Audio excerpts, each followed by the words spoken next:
이르시되 누가 너의 벗었음을 내게 알렸느냐? 내가 내게 먹지 말라 명한 그 나무 열매를 내가 먹었느냐?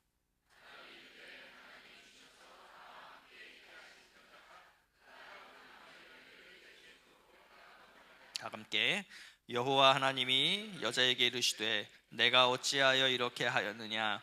여자가 이르되 뱀이 나를 꿰므로 내가 먹었나이다. 아멘. 우리 지난 주일에는 과테말라 제일교회 이병성 목사님 통해서 우리가 귀한 말씀 듣느라 창세기 강해를 한 주 건너뛰게 되었습니다. 다시 흐름을 이어가기 위해서요, 창세기 3장 1절부터 6절에 대한 이야기를 잠깐 해보도록 하겠습니다. 사탄의 조종을 받은 뱀은 돕는 자로 세워진 여자에게 접근을 해서 하나님께서 금하신 선악을 알게 하는 나무의 열매를 먹도록 유혹을 했죠. 여자는 이 유혹에 넘어가서 선악과를 먹게 되었고, 그리고 남자에게도 주어서 그 선악과를 먹게 했습니다. 이러한 우리 과정을 통해서 유혹과 죄가 무엇인가를 우리가 살펴봤었죠. 여러분들이 성경이 말씀하시는 죄라고 하는 것은요, 세상이 이야기하는 죄와는 그 개념 자체가 완전히 다릅니다. 세상은 죄라고 하면 이 세상이 만들어 놓은 어떤 율법, 그죠? 헌법이라던가 우리가 만들어 놓은 법 체계를 어기는 것이 죄라고 이야기를 하기도 하고요.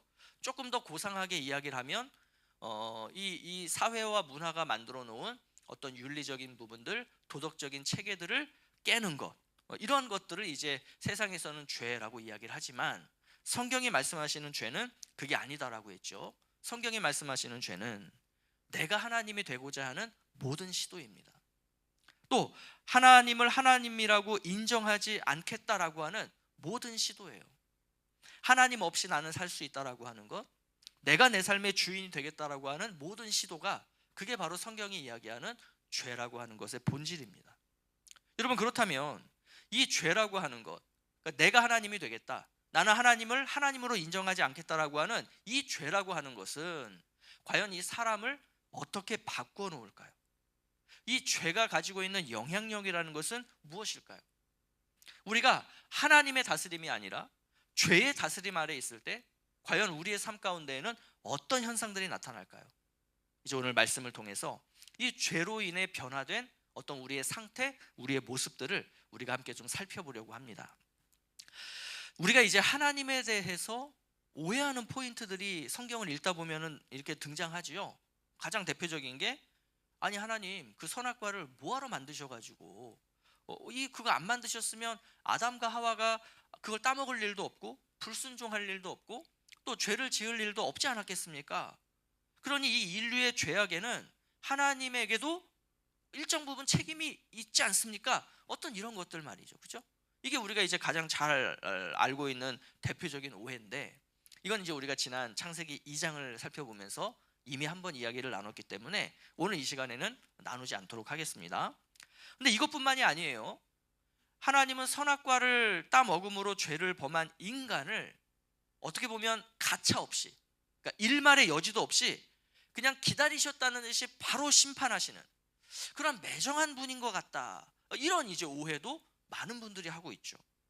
그래서 오늘은요, 우리가 이 말씀을 통해서 이 죄의 지배 아래 있을 때 사람에게서 어떤 모습들이 나타나는가, 이것뿐만이 아니라 과연 그런 사람들을 하나님은 어떻게 대하시는가, 그러니까 우리가 오해하는 것처럼 정말 죄 지으면은 바로바로 그냥 심판하시는 그런 하나님이실까? 이러한 부분들을 우리가 오늘 말씀을 통해서 우리가 한번 살펴보도록 하겠습니다. 자, 먼저 우리 7절 말씀을 다시 한번 볼까요? 자, 2에 시작. 무화과 나무 잎을 엮고 치마로 삼았더라. 그러니까 죄가 들어오면서 우리 사람들에게, 우리 인류에게 생겨난 첫 번째 변화는 뭐냐면요, 수치심이 생겨났다는 거예요. 수치심. 그 이야기는 죄를 짓기 이전에는 우리 인간에게 수치심이라는 것이 없었다는 얘기죠. 그러니까 아담과 하와가 하나님 안에서 순수함으로 살아갔을 때, 그 순수함을 가지고 있었을 때 사람의 육체라고 하는 것은요, 선한 것이었어요. 그리고 인간의 육체는 자연과 조화를 이루는 아름다운 것이었습니다. 그런데 죄가 들어오자 눈에 보이지 않던 게 보이기 시작해요. 또 보아서는 안 되는 것들을 보게 되는 거예요. 자, 보지 못하던 것들을 보게 되는 것, 여러분 이거 자체가 나쁜 것은 아니죠. 자, 근데 문제는 그것 때문에 하나님이 창조하신 것들을 악한 것들로 바꾸게 되었다는 거예요. 이게 죄예요. 벗은 것 자체가 나쁜 것이 아닌데 이 벗음을 나쁘게 보게 되었다는 거예요. 그러니 거기서 수치심이라는 것이 생겨나는 거죠. 자, 죄로 인해 생겨난 그 수치심을 가리기 위해서 아담과 하와가 뭘 하냐 하면 무화과 나무 잎을 엮어서 치마로 삼아 자신들의 벗음을 가립니다. 근데 이건 임시적인 것에 불과했어요. 무화과 나무 잎이 저들의 수치심을 없애주지는 못했다는 거죠. 심지어 그 수치심을 가리는 것도요, 그 나무 잎이 시들면 다시 바꾸고 버려야 되는 거예요. 여러분, 오늘날 이 벗음이라고 하는 것이 우리에게 어떤 부정적인 영향을 미치는가를 한번 잘 생각해 보십시오. 뭐 성적인 범죄라는 것은 말할 것도 없고요, 상대방을 내가 해하기 위해서, 위해를 가하기 위해서 그 상대방이 자기 몸을 좀 가리겠다고 그렇게 입고 있는 무화과 나무 잎을 어떻게 하려고 해요? 그걸 벗겨내려고 하는 거예요. 상대에게 수치심을 주기 위해서. 또 이 벗음이라는 것을 인간들은 상품화해서 부정적인 재물들을 축적합니다. 벗음으로 인해서 한 가정이 파괴되기도 해요. 그러니까 죄라는 것은 이처럼 우리에게 보지 않아도 될 것들을 보게 하고요, 볼 필요 없는 것들을 보게 해요. 그리고는 그렇게 보게 된 것들을 가지고 또 다른 범죄로 파생해 나가도록 만든다라고 하는 거죠. 그러면 결국 그 범죄들이 우리에게 가져다 주는 것이 뭐냐? 그게 수치심이에요. 부끄러움이에요. 얼마 전에 이런 뉴스를 봤어요. 아무런 연관도 없는 지나가던 한 여성을 무자비하게 그렇게 살해한 살인자가 자신의 신상 정보 공개하는 것에 대해서 이의 신청을 했다는 거예요. 자, 경찰청에서는 그러한 이의 신청을 기각했습니다. 왜냐하면 이 범죄의 심각성을 고려했을 때 신상 정보를 공개하는 것이 맞다라고 그렇게 판단을 내린 것이죠.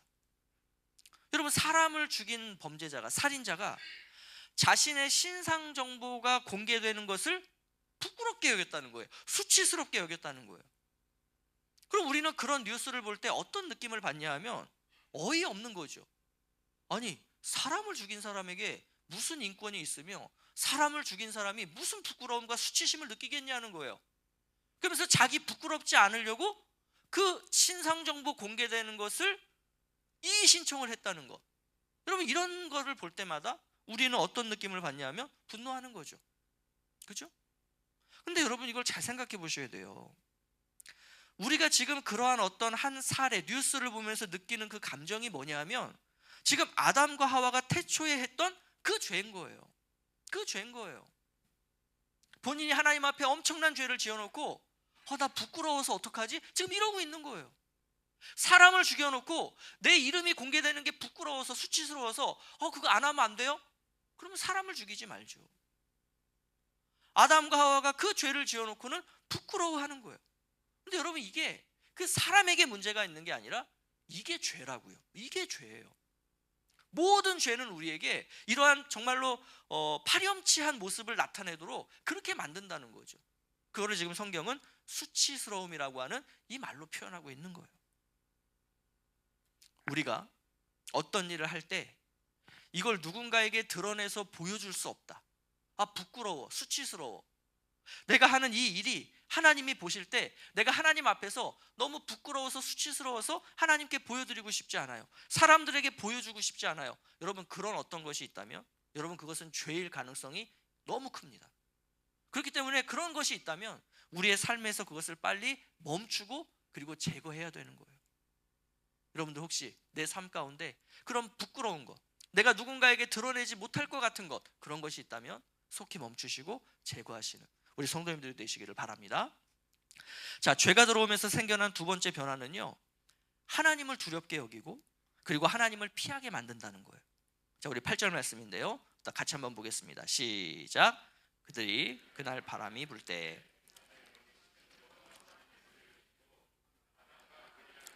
여호와 하나님의 낯을 피하여 동산 나무 사이에 숨은지라.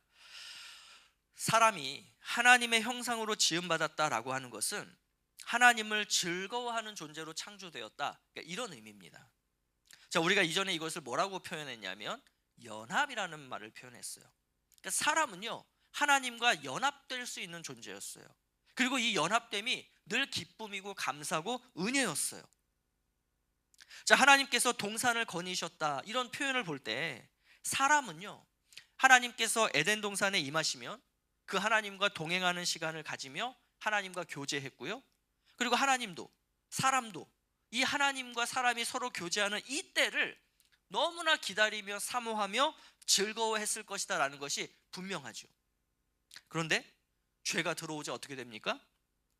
그 하나님의 임재를 기다리며 하나님과의 동행을 즐거워하던 그 사람이 하나님을 피하게 돼요. 하나님의 낯을 피해서 숨게 돼요. 하나님의 임재를 부담스러워해요. 그 하나님의 임재하심을 두려워해요. 하나님과의 동행을 불편해해요. 자, 그러면 여러분, 우리가 이렇게 하나님의 임재 안에 함께 거하는 것, 하나님과 동행하는 것, 여러분 이것을 우리가 뭐라고 표현할 수 있죠? 이걸 우리가 예배라고 표현하는 거예요. 예배. 임재에 계신 하나님을 내가 찬양하며 그 하나님을 즐거워하는 것, 이게 예배 아니겠습니까? 일상의 삶에서 내가 하나님과 동행하며 하나님이 뜻하시는 대로 내 삶을 살아내는 것, 여러분 이게 삶의 예배 아니겠어요? 근데 죄가 들어오자 어떻게 됩니까?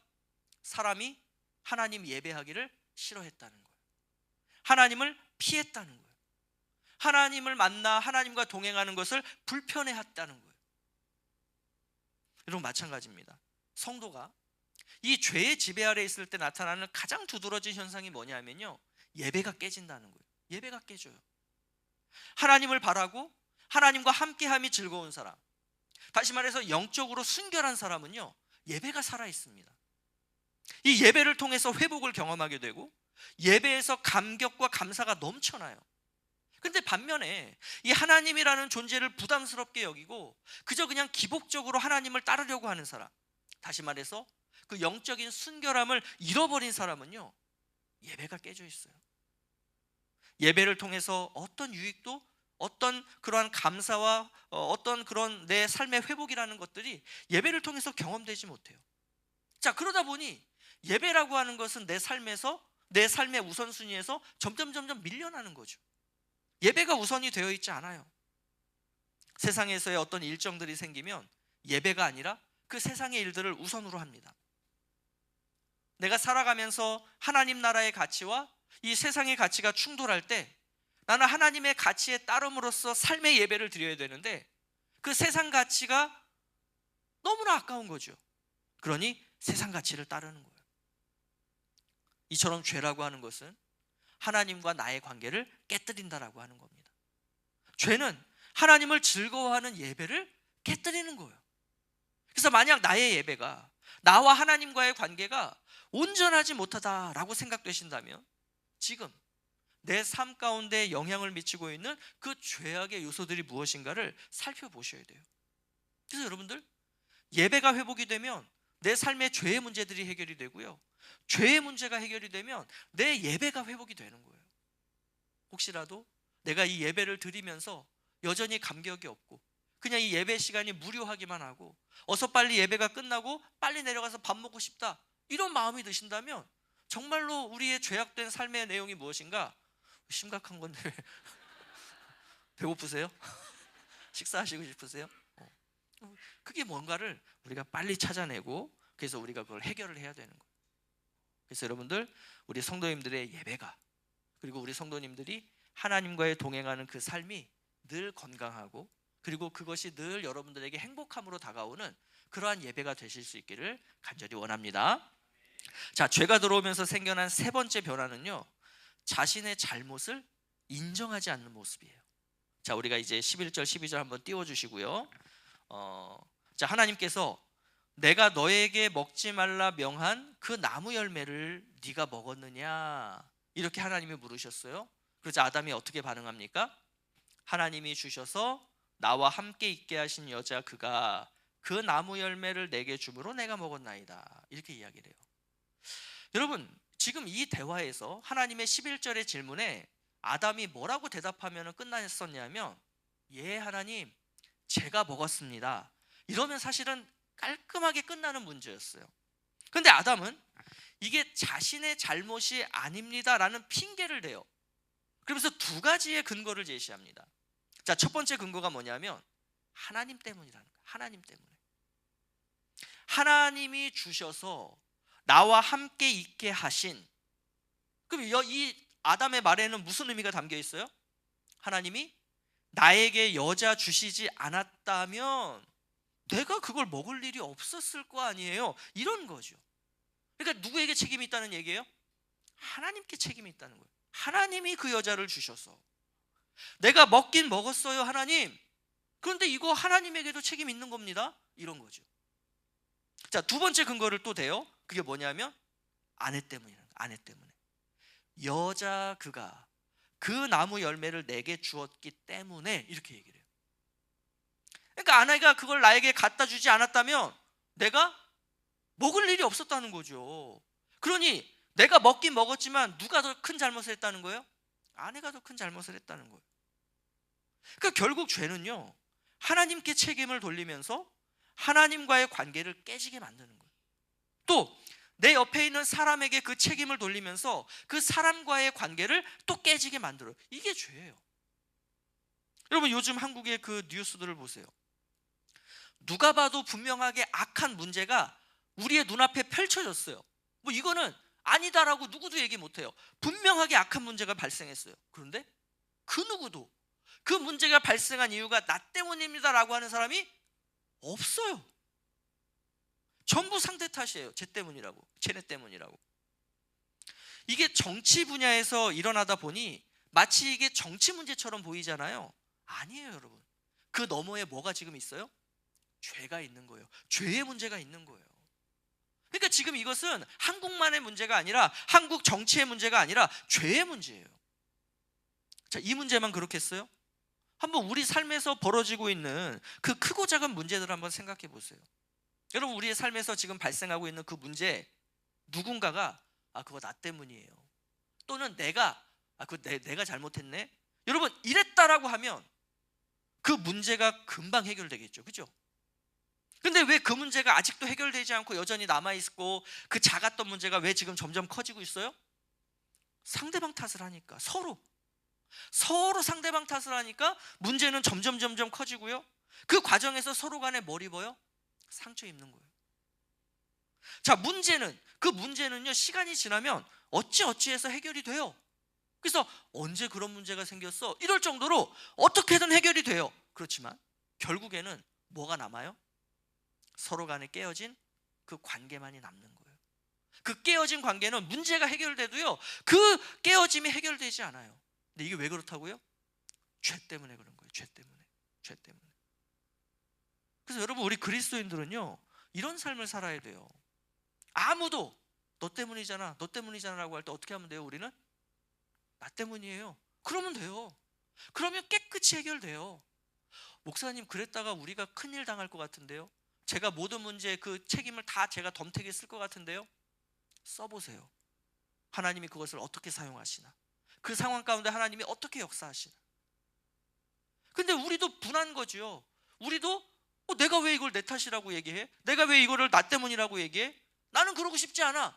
이러기 시작하면 서로가 서로에게 상처를 입히다가 관계 깨지고 문제도 해결되지 못하는 이러한 상황들이 벌어지는 겁니다. 여러분, 고린도전서 15장에서 사도 바울은 예수님을 이렇게 표현했어요. 둘째 사람이다. 다시 말해서 두 번째 아담이라고 하는 표현이에요. 자, 첫 번째 아담은요, 우리가 오늘 창세기 말씀을 통해서 살펴본 것처럼 하나님 탓을 하고 다른 사람 탓을 함으로써 모든 인류가 죄인이 되도록 만들었어요. 그런데 이 두 번째 아담이신 예수님은 어떻게 하셨어요? 이 세상이 예수님을 십자가에 못 박을 때 예수님이 하나님 탓하시던가요? 하나님이 나를 이 땅에 인간으로 보내셔서 내가 지금 이런 꼴을 당하게 됐잖아요, 이러시던가요? 아니에요. 그러면 나를 지금 죄 없는 나를 못 박는 그 사람들 탓을 하셨나요? 아니에요. 예수님이 십자가에서 뭐라고 기도하세요? 아버지요, 저들은 자신들이 하는 짓이 무엇인지 알지 못하는 자들입니다. 그러니 저들을 용서하여 주시옵소서. 그리고 주님이 기꺼이 십자가에 못 박혀 죽으셨던 것이죠. 이러한 두 번째 아담이 행하신 이 일로 인해서 인류가 어떻게 된 겁니까? 그 죄의 결과인 죽음에서 벗어나서 영원한 생명을 얻을 수 있게 된 거죠. 여러분, 내가 이 세상에서 살아가면서 어떤 문제가 발생했을 때 나 때문입니다 라고 하면 내가 큰일 입을 것 같아요? 큰일 입을 수 있죠. 우리도 예수님처럼 십자가에 못 박혀 죽을 수 있죠. 그런데요, 그 결과가 그러한 나를 통해서 사람과 사람의 관계를 회복시키고 그러한 나를 통해서 하나님과 사람의 관계를 회복시켜 줄 수만 있다면, 여러분, 우리의 이 땅에서의 삶은 가치 있는 삶 아니겠습니까? 그런데도 여전히 우리는 분한 거예요. 내가 죄를 짓긴 지었지만 나만 죄 지은 것이 아니에요. 저 사람에게도 죄의 책임이 있다는 거예요. 이게 왜 그래요? 내가 못돼서 그래요? 저 사람이 못돼서 그래요? 아니에요. 나와 저 사람 사이의 관계를 깨뜨리는 이유가 뭐 때문이라고요? 죄 때문이라고요. 죄 때문이라고요. 그래서 우리 그리스도인들은 이걸 볼 수 있어야 돼요. 왜 우리의 삶 가운데, 왜 우리의 사회 가운데, 우리가 살아가는 이 세계 가운데 왜 자꾸 저런 문제들이 발생하지? 그러면서 우리는 자꾸 이거를 자꾸 생각해요. 누구 때문일까? 아니에요. 누구 때문이 아니에요. 그 너머에 있는 죄 때문인 거예요. 그래서 우리는 그걸 보고 뭘 위해서 기도해야 되겠습니까? 하나님, 저들이 지금 저렇게 하는 짓이 무엇인지 저들이 알지 못하고 있어요. 죄 때문에 저런 건데, 사단 때문에 저러는 건데, 서로가 서로 때문이라고 손가락질하며 저러고 있어요. 하나님, 불쌍히 여겨주세요. 이게 우리가 해야 되는 기도라고요. 이쪽 편을 들어야죠, 저쪽 편을 들어야죠. 아니에요. 그 너머에 있는 죄를 볼 수 있어야 돼요. 그리고 그 상황을 보면서 우리는 안타까워해야 되는 거예요. 이게 바로 우리 그리스도인들이 살아가야 하는 삶의 내용인 것입니다. 우리 예수님이 그러셨던 거예요. 예수님이 십자가에 그렇게 죽으시며 하나님 탓도 하지 않으시고 사람 탓도 하지 않으시고 그렇게 죽으시니, 그 두 번째 아담이신 예수님 때문에 하나님과 사람의 관계가 회복이 되고 사람과 사람의 관계가 회복이 됐잖아요. 그게 십자가잖아요. 그리고 우리는 오늘 십자가로 사는 사람들이잖아요. 혹시라도 내 삶의 주변에 어떤 문제들이 있다면 여러분, 그거 누구 때문입니다 라고 이야기하지 마시고 나 때문이에요 라고 그렇게 이야기하실 수 있는 우리 성도님들이 되시기를 바랍니다. 여러분, 근데 이게 아담만 이랬을까요? 아니에요. 이게 죄 때문이라는 게 그 다음에도 드러나요. 자, 우리 13절 말씀이에요. 자, 함께 보겠습니다. 시작. 여호와 하나님이 여자에게 이르시되 네가 어찌하여 이렇게 하였느냐? 여자가 이르되 뱀이 나를 꿰므로 내가 먹었나이다. 그러니까 지금 여자는 또 누구 핑계대죠? 뱀 핑계대는 거예요. 뱀 탓하는 거예요. 본인이 먹었잖아요. 물론 뱀의 잘못도 있죠. 그리고 이 뱀의 그 뒤에는 사단이 있다는 것도 우린 너무나 잘 알죠. 근데 지금 하나님이 원하시는 답이 누구에게 원인이 있어? 지금 이게 하나님이 궁금하셔가지고 지금 그거 묻는 거겠어요? 아니에요. 여러분, 그래서 죄라는 것은 이처럼 자신의 잘못을 인정하지 못하게 하고 그 책임을 자꾸 전가하거나 또 회피하거나 핑계를 대도록 만든다는 거죠. 그래서 여러분, 잘 생각해 보세요. 우리가 예수님을 믿기로 결심을 했잖아요. 그리고 내가 그 예수님을 내 마음에 영접했잖아요. 그렇게 내가 처음으로 예수님을 인격적으로 만날 때 나에게서 제일 먼저 일어났던 변화가 뭐였습니까? 우리 예수님을 믿고 영접하신 분들, 내가 예수님을 만나고 예수님을 처음 믿었던 그때 나에게서 벌어졌던 제일 첫 번째 변화가 뭐예요? 그게 회개죠. 회개. 그렇죠? 우리가 회개할 때 뭐라고 합니까? 네, 주님, 제가 죄인입니다. 제가 그랬습니다. 제가 못됐어요. 저의 문제예요. 제가 문제예요. 이 회개, 이거 누가 그렇게 하라 그랬어요? 옆에서 누가 네가 그랬잖아, 제가 그랬어요, 이랬어요? 아니잖아요. 예수님께서 내 안에 들어오시고 내 안에 있는 이 죄의 문제가 해결이 되니 우리가 비로소 제일 먼저 하게 되는 게 뭐냐면 진정한 회개인 거예요. 오늘 이 본문에서 아담이 했어야 할 그 회개, 하와가 했어야 할 그 회개, 죄의 문제가 해결이 되니까 그 진정한 회개가 우리에게서 비로소 나타나는 거죠. 예, 주님, 제가 죄인입니다. 제가 그랬습니다 라고 말이죠. 죄의 문제가 해결이 되니까요, 남 탓하지 않아요. 죄의 문제가 해결이 되니까 하나님 탓하지 않아요. 제가 그랬습니다, 제가 죄입니다 라고 하는 이 진정한 죄의 용서를 구하게 되고, 그걸 통해서 우리가 뭘 누리게 돼요? 예수님이 우리 안에 오심으로써 우리에게 허락된 그 진정한 자유함, 죄의 문제가 해결됨으로써 회복된 그 참된 평안이 비로소 우리에게 누려졌던 거 아니겠습니까? 그때 그 예수님을 만남으로 얻었던 그 감격 때문에 우리가 지금도 이렇게 하나님 앞에 나와서 예배드리고 있는 거 아니겠어요? 그런데 오늘 이 본문에서의 아담과 하와는 그러지 못했다는 거예요. 너무나 안타까운 모습이죠. 여러분, 그러면서 이제 이런 생각을 해보게 되는 거예요. 아담과 하와에게는 정말 이걸 돌이킬 수 있는 기회가 없었을까? 하나님께서는 매정하게 이 아담과 하와에게 죄를 범한 그 즉시 정말 그렇게 칼같이 책임을 요구하셨던 그러한 분이신 걸까? 라고 말이죠. 근데 우리가 이 조금만 주의해서 본문을 깊게 본다면요, 이러한 오해를 하지 않게 돼요. 자, 하나님께서 이 아담과 하와에게 거듭거듭 회개의 기회를 주고 계신다라는 것을 우리는 오늘 본문 여러 곳에서 발견하게 됩니다. 자, 먼저 9절 말씀 한번 보실까요? 자, 시작. 여호와 하나님이 아담을 부르시며 그에게 이르시되 내가 어디 있느냐. 자, 하나님이 지금 아담을 뭐라고 부르시냐면 아담아 너 어디 있니? 이렇게 물으세요. 그러니까 지금 어떤 상황이냐면 지금 하나님이 이제 두려운 거예요. 죄가 들어오니까 하나님을 만나기 싫어요. 하나님 만나기가 부담돼요. 하나님이 무서워요. 그래서 하나님을 피해서 숨은 거예요. 그런 아담에게 하나님이 찾아오셨어요. 그리고 물으시는 거예요. 아담아 너 어디 있어? 그러면 이게 진짜 지금 하나님이 얘 도대체 어디 숨은 거야? 너 얼마나 그렇게 꼭꼭 숨었길래 이렇게 안 보이냐? 어서 좀 나올래? 그래서 뭐 못 찾겠다 꾀꼬리 이러고 계신 거예요? 아니잖아요. 지금 아담아 너 어디 있니? 라는 것을 하나님이 몰라서 물으시는 게 아니에요. 이것은 하나님이 아담아 너에게 있는 그 두려움을 떨쳐내고 너 자발적으로 내 앞에 나오면 좋겠어. 그리고 나와 함께 이야기하지 않을래? 라고 하는 일종의 하나님의 요청이에요. 초대예요.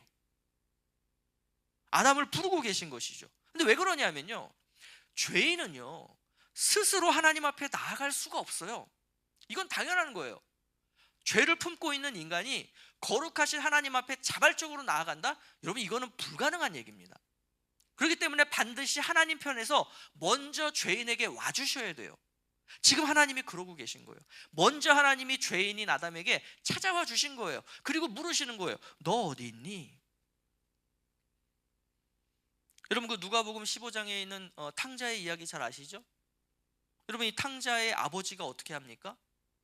탕자가 자신이 저질렀던 그 죄 때문에 아버지의 집으로 이렇게 오다가도 내가 이 낯짝으로 어떻게 아버지를 봐? 나 도저히 아버지 못 보겠어. 그리고 다시 발걸음을 돌려서 집으로부터 멀어져 갈까봐 이 탕자의 아버지가 어떻게 해요? 저기 동네 입구 밖까지 나아가서 그 아들이 아버지인 나를 볼 수 있도록 먼저 나아가 기다리고 있죠. 그러니까 그 탕자가 와서 어떻게 해요? 아버지의 볼에 입을 맞추며 자기가 잘못했다고, 나를 그냥 종으로라도 써주면 되니까 저 아버지 집에 좀 있게 해주세요. 이렇게 탕자가 이야기를 하죠. 하나님이 그러셨다고. 그 두려움에 숨어있을 아들 아담을 부르심으로, 찾아가셔서 부르심으로 하나님 앞으로 나아올 것을 요청하고 계신 거예요. 그러면 여러분, 하나님의 이러한 따뜻한 부르심에 아담이 어떻게 반응했어야 할까요? 하나님, 저 여기 있어요. 저 죄송해요. 제가 선악과를 따먹었어요. 하나님이 그 먹지 말라 하신 그 열매를 제가 먹었어요. 저 이제부터 어떡하죠? 근데 아담이 뭐라고 말해요? 내가 벗었으므로 두려워하여 숨었습니다. 그러니까 죄의 본질은 선악과를 먹었다는 고백이어야 돼요. 근데 이러한 죄의 고백을 하지 않아요. 그 죄로 인해서 발생한 어떤 현상을 얘기하면서 주님, 나도 피해자예요. 그래서 내가 지금 이 피해자의 이 마음으로는 도저히 하나님 얼굴 못 보겠어요. 이러고 있는 거죠. 그럼 하나님이 이 괘씸한 놈 이런 게 아니라 하나님이 또 물으세요. 자, 11절 말씀 다 함께 시작. 이르시되 누가 너의 벗었음을 내게 하려느냐? 내가 내게 먹지 말라 명한 그 나무 열매를 내가 먹었느냐? 그러니까 그 아담의 대답은 하나님이 듣고 싶으셨던 대답이 아닌 거죠. 그러니까 다시 물으시는 거예요. 자, 아담이 무안해하지 않게 아담의 대답을 받아주세요. 그래서 뭐라고 해요? 오, 그래? 그럼 누가 너의 그 벗었음을 너에게 알린 거야? 라고 이제 그 아담의 어떻게 보면은 그 분해 있는 마음, 아니면 창피한 마음, 두려운 마음을 누그러뜨려 주시는 거죠. 그러면서도 불구하고 하나님은 듣고 싶은 말씀을 듣겠다라며 또 질문하시는 거예요. 뭐라고요? 내가 너에게 먹지 말라 명한 그 나무 열매를 네가 먹었어? 여러분, 이게 몰라서 물으시는 질문이겠어요? 아시죠? 그러면 이때라도 아담은 뭐라고 대답해야 됐을까요? 네, 하나님, 제가 하나님이 먹지 말라 명하신 나무 열매를 먹었습니다. 죄송합니다. 그러나 아담은 하나님 핑계를 댄 거예요. 하나님이 나에게 보내주신 여자, 그가 나에게 선악과를 갖다 주어서 그래서 내가 어쩔 수 없이 먹었잖아요 라며 하나님 탓, 아내 탓을 하는 것이죠. 하나님은 친히 찾아와 주셨고 아담에게 2번이나 물으셨어요. 다시 말해서 돌이킴의 기회, 회복의 기회, 구원의 기회를 주셨던 거예요. 그러나 아담은 그 기회를 스스로 걷어찼던 것입니다. 하나님은 오늘도 우리의 삶 가운데 친히 찾아오세요. 그리고 우리를 불러주세요. 그리고 우리를 찾으세요. 주홍아, 너 어디 있니? 우리가 하나님 보실 때 형편없이 살아왔던 것 같고, 정말로 하나님 앞에 설 면목이 없을 정도로 내가 죄악된 그러한 사람이라고 하더라도 그렇게 찾아오셔서 불러주시는 하나님의 질문에 우리는 어떻게 하면 돼요? 그대로 대답하면 돼요. 하나님의 물으심에 그대로 대답하면 돼요. 하나님이 너 어디 있어? 하나님 저 여기 있어요 하고 하나님 만나시면 돼요. 여러분, 뭐가 두려워요? 뭐가 부끄러워요? 하나님 다 아시는데, 하나님 지금 다 알고 우리에게 물어보시는 건데 숨길 게 뭐가 있냐고요. 그 하나님이 불러주시면 그 하나님 앞에 나아가서 솔직하게 말씀드리면 돼요. 그럴 때 하나님께서는 내 안에 있는 그 두려움과 수치스러움, 나의 마음과 영혼을 온전케 하실 거예요. 하나님께서 우리의 모든 죄의 문제를 해결해 주실 거예요. 하나님과의 깨어진 그 관계를 다시 하나님의 회복시키실 거고요, 나의 어떠한 그러한 죄책임에서 회피 때문에 그 이웃과의 관계가 끊어진 것도 하나님은 그것을 회복시켜 주실 거예요. 그래서 다시금 우리로 하여금 온전한 예배를 드리게 하실 것이고, 또 하나님과의 온전한 동행함으로 나가게 하실 것이고, 또 우리가 살아가는 세상 속에서 사람들과 함께 더불어 살며 하나님 나라에 선하고 거룩한 영향력을 미치도록 그렇게 주님이 만들어 가실 거예요. 우리가 해야 할 것은 간단합니다. 주님이 부르실 때 반응하는 거예요. 주님이 물으실 때 솔직하게 대답하는 거예요. 나의 죄악됨을 회개하는 거예요. 아무쪼록 이 옛 아담이 가졌던 그 죄의 습성을 버리시고 이 2번째 아담으로 오신 그 예수 그리스도를 의지함으로써 아버지 하나님께 나아갈 수 있는 우리가 되기를 원하고, 그 하나님 앞에 참된 죄 용서함의 그 회개를 통해서 하나님 주시는 그 은혜, 하나님 주시는 그 자유함, 하나님 주시는 그 평안을 누리는 우리 성도님들 되시기를 예수 그리스도의 이름으로 축복합니다.